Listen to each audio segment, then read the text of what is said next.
نحمده ونصلي على رسوله الكريم أما بعد فأعوذ بالله من الشيطان الرجيم بسم الله الرحمن الرحيم ربي يسر ولا تعسر وتمم بالخير وبك نستعين السلام علیکم ورحمۃ اللہ وبرکاتہ۔ تو آئیے اللہ سبحانہ وتعالیٰ سے بات چیت کا سلسلہ سٹارٹ کرتے ہیں۔ سورہ ابراہیم کی آیت 11 to 12 میں کفار کے کفرانہ باتوں پر رسولوں کا عاجزانہ جواب بیان کیا جا رہا ہے۔ ان سے ان کے پیغمبروں نے کہا، ہم واقعی تمہارے ہی جیسے انسان ہیں، لیکن اللہ اپنے بندوں میں سے جس پر چاہتا ہے خصوصی احسان فرما دیتا ہے، اور یہ بات ہمارے اختیار میں نہیں ہے کہ ہم اللہ کے حکم کے بغیر تمہیں کوئی معجزہ لا دکھائیں، اور مومنوں کو صرف اللہ پر بھروسہ رکھنا چاہیے۔ اور آخر ہم کیوں اللہ پر بھروسہ نہ رکھیں جبکہ اس نے ہمیں ان راستوں کی ہدایت دے دی ہے جن پر ہمیں چلنا ہے، اور تم نے ہمیں جو تکلیفیں پہنچائی ہیں ان پر ہم یقیناً صبر کریں گے، اور جن لوگوں کو بھروسہ رکھنا ہو انہیں اللہ ہی پر بھروسہ رکھنا چاہیے۔ سبحان اللہ۔ اور اب آیت 13 to 17 میں رسولوں کو جھٹلانے والوں کا عبرتناک انجام دکھایا جا رہا ہے۔ اور جن لوگوں نے کفر اپنا لیا تھا انہوں نے اپنے پیغمبروں سے کہا کہ ہم تمہیں اپنی زمین میں سے نکال کر رہیں گے، ورنہ تمہیں ہمارے دین میں واپس آنا پڑے گا۔ چنانچہ ان کے پروردگار نے ان پر وحی بھیجی کہ یقین رکھو ہم ان ظالموں کو ہلاک کر دیں گے، اور ان کے بعد یقیناً تمہیں زمین میں بسائیں گے۔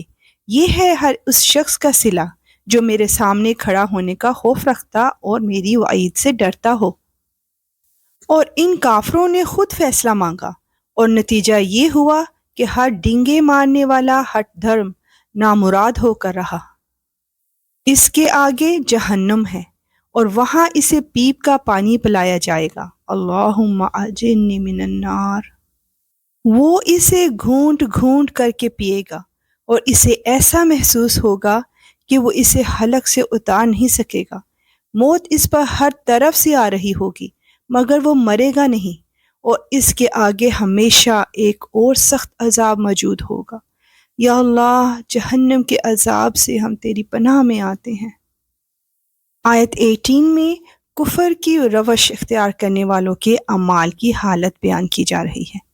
جن لوگوں نے اپنے رب کے ساتھ کفر کی روش اختیار کی، ان کی حالت یہ ہے کہ ان کے اعمال اس راکھ کی طرح ہیں جسے آندھی طوفان والے دن میں ہوا تیزی سے اڑا لے جائے۔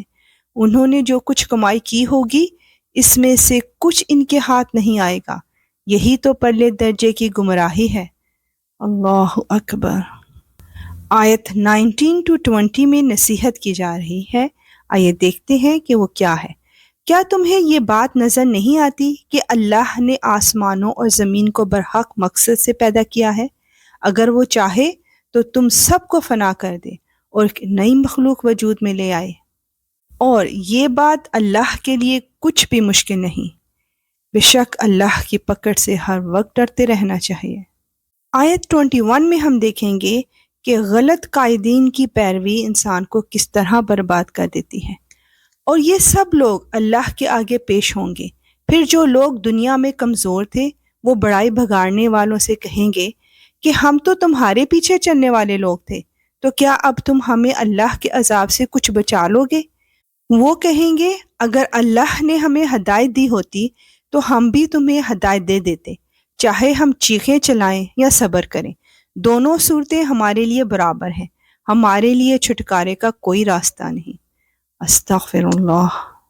آیت 22 to 23 میں ہم جانیں گے کہ روز جزا شیطان اپنے ماننے والوں کو کیا کہے گا، اور جب ہر بات کا فیصلہ ہو جائے گا تو شیطان اپنے ماننے والوں سے کہے گا، حقیقت یہ ہے کہ اللہ نے تم سے سچا وعدہ کیا تھا، اور میں نے تم سے وعدہ کیا تو اس کی خلاف ورزی کی، اور مجھے تم پر اس سے زیادہ کوئی اختیار حاصل نہیں تھا کہ میں نے تمہیں اللہ کی نافرمانی کی دعوت دی تو تم نے میری بات مان دی، لہٰذا اب مجھے ملامت نہ کرو بلکہ خود اپنے آپ کو ملامت کرو۔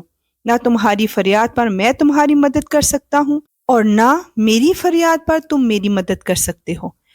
تم نے اس سے پہلے مجھے اللہ کا جو شریک مان لیا تھا، آج میں نے اس کا انکار کر دیا ہے۔ جن لوگوں نے یہ ظلم کیا تھا ان کے حصے میں تو اب دردناک عذاب ہے۔ استغفر اللہ۔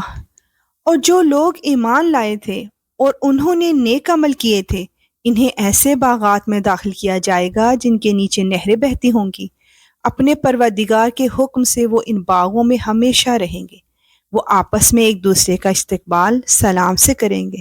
یا اللہ، تو ہمیں بھی اپنے ہدایت یافتہ لوگوں میں شامل فرما لے، اور لمحہ بھر کے لیے بھی ہمیں اپنے نفس کے حوالے نہ کرنا۔ آمین، اللہم آمین۔ انشاءاللہ ملیں گے نیکسٹ آیات کے ساتھ۔ اب اجازت، وآخر دعوانا ان الحمد للہ رب العالمین۔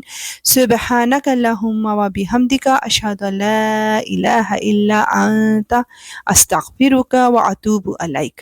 السلام علیکم ورحمۃ اللہ وبرکاتہ۔